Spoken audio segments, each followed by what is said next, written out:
Assalamualaikum warahmatullahi wabarakatuh. Perkenalkan, saya Siti Nur Afifah dari semester 4 STAI Al-Andina Sukabumi. Di sini saya akan menerangkan materi mengenai jarimah takjir untuk memenuhi salah satu tugas mata kuliah fikih jinayah yang diampu oleh Bapak dosen Muhammad Nurdin SIP MH. Tanpa berlama-lama lagi, marilah kita memasuki pembahasan yang pertama, yaitu mengenai pengertian jarimah takjir. Secara etimologi, kata takjir berasal dari bahasa Arab, yaitu azara, dan masdarnya azuron, yang artinya mencela dan menegur. Dalam kamus istilah fikih, takjir adalah bentuk masdar dari kata kerja ajaro, yang artinya menolak. Dalam ensiklopedia hukum Islam, takjir diartikan sebagai mencela, menegur, pencegahan, larangan, menghukum, dan memukul.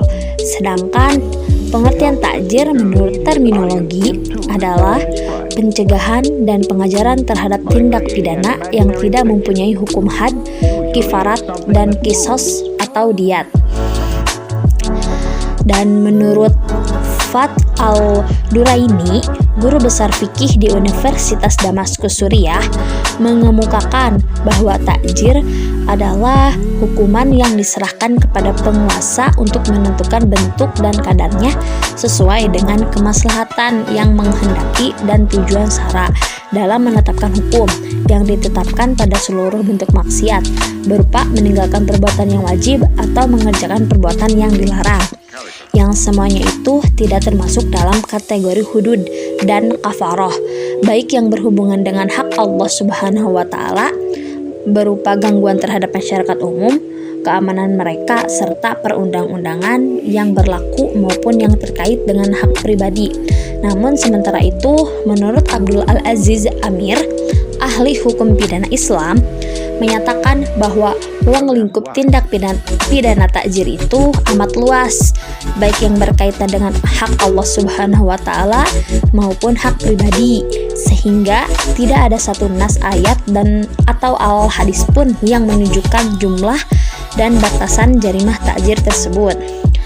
Untuk materi yang selanjutnya yaitu mengenai ruang lingkup jarimah takjir. Secara umum, tindak pidana takjir ini terbagi menjadi 3 bagian, yaitu yang pertama ada tindak pidana hudud dan tindak pidana kisos yang subhat atau tidak jelas atau tidak memenuhi syarat tetapi merupakan maksiat. Yang kedua, tindak pidana atau kemaksiatan yang ditentukan oleh Al-Quran dan hadis tetapi tidak ditentukan sanksinya. Dan yang ketiga yaitu berbagai tindak pidana atau kemaksiatan yang ditentukan oleh ulil amri berdasarkan ajaran Islam demi kemaslahatan umum.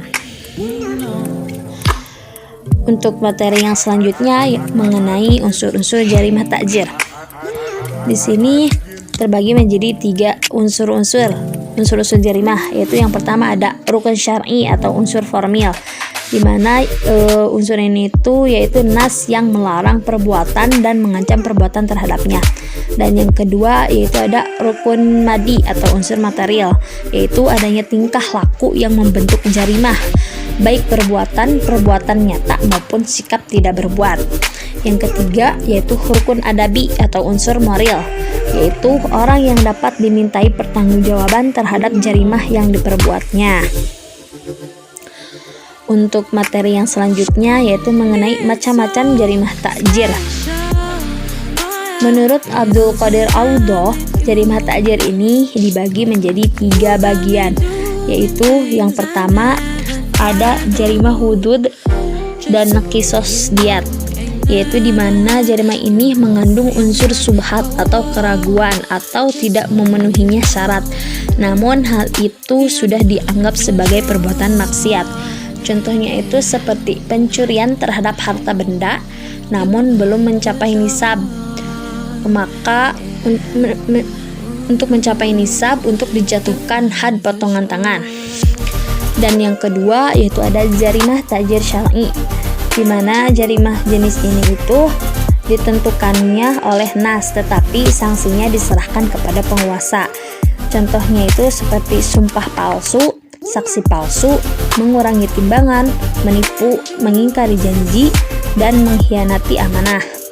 Dan yang ketiga yaitu jarimah takzir ulil amri, di mana jarimah takzir ini yaitu bentuk jenis jarimah perbuatan dan sanksinya secara penuh menjadi wewenang penguasa demi terrealisasinya kemaslahatan umat. Dalam hal ini unsur akhlak menjadi pertimbangan yang paling utama, dan contohnya itu seperti pelanggaran terhadap peraturan lalu lintas. Untuk materi yang selanjutnya yaitu hukuman jarimah takzir. Hukuman jarimah takzir ini terbagi menjadi 4 bagian. Yang pertama ada hukuman takzir yang berkaitan dengan badan, di mana hukuman ini terbagi menjadi kepada 2 hukuman, yaitu ada hukuman mati dan yang kedua ada hukuman dera. Yang kedua ada hukuman takzir yang berkaitan dengan kemerdekaan, di mana hukuman ini juga terbagi menjadi ke dalam 2 hukuman.